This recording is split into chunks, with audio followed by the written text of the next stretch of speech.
Hi hello ಎಲ್ಲ ರಾಜ್ಯ ಸರ್ಕಾರಿ ನೌಕರರಿಗೆ ನಮಸ್ಕಾರ. ಸ್ನೇಹಿತರೆ, ಇವತ್ತಿನ ಒಂದು ವಿಡಿಯೋದಲ್ಲಿ ರಾಜ್ಯ ಸರ್ಕಾರಿ ನೌಕರರಿಗೆ ಇಂಪಾರ್ಟೆಂಟ್ ಆಗಿರುವಂಥ ಅಪ್ಡೇಟ್ ಬರ್ತಾ ಇರುವಂಥದ್ದು. ಬೇಸಿಕಲಿ ಒಂದು ಪ್ರಮುಖವಾಗಿರುವಂಥ ಆದೇಶವನ್ನು ಕರ್ನಾಟಕ ಸರ್ಕಾರದ ಕಡೆಯಿಂದ ಹೊರಡಿಸಲಾಗಿದೆ. ಈ ಒಂದು ಆದೇಶದಿಂದಾಗಿ ಹಲವಾರು ನೌಕರರಿಗೆ 5 ಲಕ್ಷ ರೂಪಾಯಿವರೆಗೆ ಒಂದು ಬೆನಿಫಿಟ್ ಆಗಲಿದೆ. ಹಾಗಾದರೆ ಏನಿದೆ ಈ ಒಂದು ಬೆನಿಫಿಟ್, ಯಾರಿಗೆಲ್ಲ ಅಪ್ಲೈ ಆಗುತ್ತೆ ಮತ್ತು ಇದಕ್ಕೆ ಸಂಬಂಧಿಸಿದಂತೆ ಸರ್ಕಾರದ ಕಡೆಯಿಂದ ಯಾವ ರೀತಿಯಾದಂಥ ಅಧಿಕೃತ ಆದೇಶವನ್ನು ಹೊರಡಿಸಲಾಗಿದೆ, ಇದರ ಬೆನಿಫಿಟನ್ನು ಯಾವ ರೀತಿಯಾಗಿ ಪಡೆಯೋದು, ಎಲ್ಲ ಒಂದು ವಿಷಯಗಳಿಗೆ ಸಂಬಂಧಿಸಿದಂತೆ ಇವತ್ತಿನ ಒಂದು ವಿಡಿಯೋದಲ್ಲಿ ನಾವು ಡಿಸ್ಕಷನ್ನ ಮಾಡೋಣ. ಹಾಗಾಗಿ ವಿಡಿಯೋನ ಕೊನೆವರೆಗೂ ನೋಡಿ ಮತ್ತು ಚಾನಲ್ನ ಇನ್ನೂ ಸಬ್ಸ್ಕ್ರೈಬ್ ಆಗಿಲ್ಲ ಅಂದರೆ ದಯವಿಟ್ಟು ಸಬ್ಸ್ಕ್ರೈಬ್ ಮಾಡ್ಕೊಳ್ಳಿ. ಸರ್ಕಾರಿ ನೌಕರರು ಮತ್ತು ಪಿಂಚಣಿದಾರರಿಗೆ ಉಪಯುಕ್ತವಾಗಿರುವಂಥ ಮಾಹಿತಿಯನ್ನು ನಾವು ಡೇ ಟು ಡೇ ಕೊಡ್ತಾ ಇರ್ತೀವಿ. ಇಲ್ಲಿ ನೀವು ನೋಡ್ತಾ ಇರುವಂಥದ್ದು ವಿಷಯ, ಗುತ್ತಿಗೆ, ಹೊರಗುತ್ತಿಗೆ ಹಾಗೂ ಗೌರವಧನ ಆಧಾರದ ಮೇಲೆ ಕೆಲಸ ನಿರ್ವಹಿಸುತ್ತಿರುವ ನೌಕರರಿಗೆ ಮತ್ತು ಅವರ ಒಂದು ಅವಲಂಬಿತರಿಗೆ 5 ಲಕ್ಷ ರೂಪಾಯಿವರೆಗೆ ನಗದು ರಹಿತ ಆರೋಗ್ಯ ಯೋಜನೆ ಜಾರಿಗೊಳಿಸಿರುವಂತೆ ಅರ್ಹ ದಿನಗೂಲಿ ನೌಕರರಿಗೂ ಈ ಸೌಲಭ್ಯವನ್ನು ವಿಸ್ತರಿಸುವ ಬಗ್ಗೆ ಅಂತ ಹೇಳಲಾಗ್ತಾ ಇದೆ.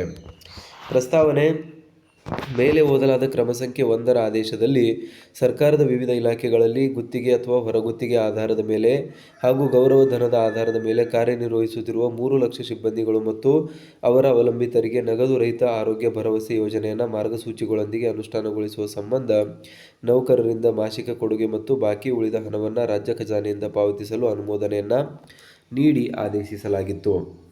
ಈ ಮೊದಲು ಹೊರಗುತ್ತಿಗೆ ಮತ್ತು ಗುತ್ತಿಗೆ ಆಧಾರದ ಮೇಲೆ ಯಾರೆಲ್ಲ ಕೆಲಸ ಮಾಡುತ್ತಿದ್ದಾರೆ ಅಂತ ಸರ್ಕಾರಿ ನೌಕರರಿಗೆ ಮತ್ತು ಅವರ ಒಂದು ಅವಲಂಬಿತ ಕುಟುಂಬಸ್ಥರಿಗೆ ನಗದು ರಹಿತ ಚಿಕಿತ್ಸೆಯನ್ನು ನೀಡಿ ಆದೇಶವನ್ನು ಹೊರಡಿಸಲಾಗಿತ್ತು. ಅದಕ್ಕೆ ಸಂಬಂಧಿಸಿದಂತೆ ಆಲ್ರೆಡಿ ಆರ್ಡರನ್ನು ಹೊರಡಿಸಲಾಗಿದೆ.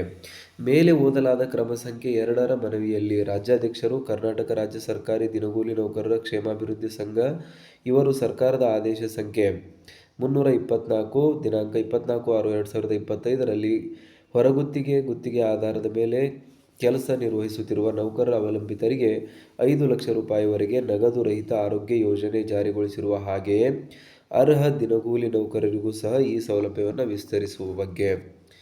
ಅರ್ಹ ದಿನಗೂಲಿ ನೌಕರರು ಯಾರಿದ್ದಾರೆ ಅವರಿಗೂ ಕೂಡ ಈ ಒಂದು ಸೌಲಭ್ಯವನ್ನು ವಿಸ್ತರಿಸಬೇಕು ಅಂತ ಈ ಒಂದು ಆದೇಶದನ್ವಯ ಹೇಳಲಾಗ್ತಾ ಇದೆ. ಪ್ರಸ್ತಾವನೆಯನ್ನು ಕೂಲಂಕಷವಾಗಿ ಪರಿಶೀಲಿಸಿದ ಸರ್ಕಾರವು ದಿನಾಂಕ 24/2025ರ ಮೇಲ್ಕಂಡ ಸರ್ಕಾರಿ ಆದೇಶ ಉದ್ದೇಶದನ್ವಯ ಎಲ್ಲ ತಾತ್ಕಾಲಿಕ ಉದ್ಯೋಗಿಗಳಿಗೆ ವಾರ್ಷಿಕ 5 ಲಕ್ಷ ರೂಪಾಯಿವರೆಗೆ ಆರೋಗ್ಯ ವಿಮಾ ಸೌಲಭ್ಯವನ್ನು ವಿಸ್ತರಿಸುವುದರಿಂದ ಸದರಿ ದಿನಗೂಲಿ ನೌಕರರಿಗೂ ಸಹ ಆರೋಗ್ಯ ವಿಮಾ ಯೋಜನೆಯನ್ನು ವಿಸ್ತರಿಸುವ ಸಂಬಂಧ ಈ ಕೆಳಕಂಡಂತೆ ಆದೇಶಿಸಲಾಗಿದೆ. ಸರ್ಕಾರದ ಆದೇಶ ಸಂಖ್ಯೆ, ಬೆಂಗಳೂರು, ದಿನಾಂಕ 31/3/2026. ಪ್ರಸ್ತಾವನೆಯಲ್ಲಿ ವಿವರಿಸಿರುವ ಅಂಶಗಳ ಹಿನ್ನೆಲೆಯಲ್ಲಿ ಸರ್ಕಾರದ ಆದೇಶ ಸಂಖ್ಯೆ 2025 ದಿನಾಂಕ 24/6/2025ರ ಅನ್ವಯ ಸರ್ಕಾರದ ವಿವಿಧ ಇಲಾಖೆಗಳಲ್ಲಿ ಗುತ್ತಿಗೆ, ಹೊರಗುತ್ತಿಗೆ ಹಾಗೂ ಗೌರವಧನದ ಆಧಾರದ ಮೇಲೆ ಕಾರ್ಯನಿರ್ವಹಿಸುತ್ತಿರುವ ಸಿಬ್ಬಂದಿಗಳು ಮತ್ತು ಅವರ ಅವಲಂಬಿತರಿಗೆ ನಗದು ರಹಿತ ಆರೋಗ್ಯ ಭರವಸೆ ಯೋಜನೆಯ ಸೌಲಭ್ಯಗಳನ್ನು ದಿನಗೂಲಿ ನೌಕರರು ಮತ್ತು ಅವರ ಅವಲಂಬಿತರಿಗೆ ಸಹ ವಿಸ್ತರಿಸಿ ಆದೇಶವನ್ನು ಹೊರಡಿಸಲಾಗಿದೆ. ಮುಂದುವರೆದು ಸರ್ಕಾರದ ಆದೇಶ ಸಂಖ್ಯೆ CGE 2025 ದಿನಾಂಕ 24/6/2025ರಲ್ಲಿನ ಆದೇಶದಂತೆ ಅನುಷ್ಠಾನಗೊಳಿಸುವ ಸಂಬಂಧ ಎಲ್ಲ ಅಂಗಸಂಸ್ಥೆಗಳು ಸಹ ಆದೇಶಕ್ಕೆ ಅನ್ವಯವಾಗುತ್ತವೆ. ಕರ್ನಾಟಕ ರಾಜ್ಯಪಾಲರ ಆದೇಶಾನುಸಾರ ಮತ್ತು ಅವರ ಹೆಸರಿನಲ್ಲಿ ಸರ್ಕಾರದ ಅಧೀನ ಕಾರ್ಯದರ್ಶಿ, ಆರೋಗ್ಯ ಮತ್ತು ಕುಟುಂಬ ಕಲ್ಯಾಣ ಇಲಾಖೆ ಇವರ ಕಡೆಯಿಂದ ಈ ಒಂದು ಆದೇಶವನ್ನು ಹೊರಡಿಸಲಾಗಿದೆ. ಬೇಸಿಕಲಿ ಏನು ಸರ್ಕಾರಿ ನೌಕರರಿದ್ದಾರೆ ಅವರಿಗೆ ಇಂಪಾರ್ಟೆಂಟ್ ಆಗಿರುವಂಥ ಗುಡ್ ನ್ಯೂಸನ್ನು ಇಲ್ಲಿ ನೀಡಲಾಗಿದ್ದು,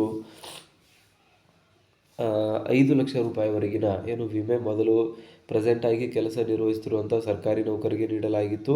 ಇದಾದಮೇಲೆ ಇವಾಗ ಯಾರೆಲ್ಲ ಗುತ್ತಿಗೆ ಆಧಾರದ ಮೇಲೆ ಕೆಲಸ ಮಾಡ್ತಿದ್ರು ಅವರಿಗೂ ಕೂಡ ನೀಡಲಾಯಿತು. ಇವಾಗ ದಿನಗೂಲಿ ನೌಕರಿಗೂ ಕೂಡ ಈ ಒಂದು ಆರೋಗ್ಯ ವಿಮೆ ಯೋಜನೆಯನ್ನು ವಿಸ್ತರಿಸಿ ಆದೇಶವನ್ನು ಹೊರಡಿಸಲಾಗಿದೆ. ಈ ಒಂದು ವಿಷಯಕ್ಕೆ ಸಂಬಂಧಿಸಿದಂತೆ ನಿಮ್ಮ ಒಂದು ಅನಿಸಿಕೆಗಳನ್ನು ಕಮೆಂಟಲ್ಲಿ ತಿಳಿಸಿ ಮತ್ತು ಇದು ಬಿಟ್ಟು ನಿಮ್ಮ ಒಂದು ಬೇಡಿಕೆಗಳೇನಾದರೂ ಇದ್ದರೆ ಕಮೆಂಟಲ್ಲಿ ತಿಳಿಸಿ ಅಂತ ಹೇಳ್ತಾ ಇವತ್ತಿನ ಒಂದು ವಿಡಿಯೋನ ಇಲ್ಲಿಗೆ ನಿಲ್ಲಿಸೋಣ. ಜೈ ಹಿಂದ್, ಜೈ ಕರ್ನಾಟಕ.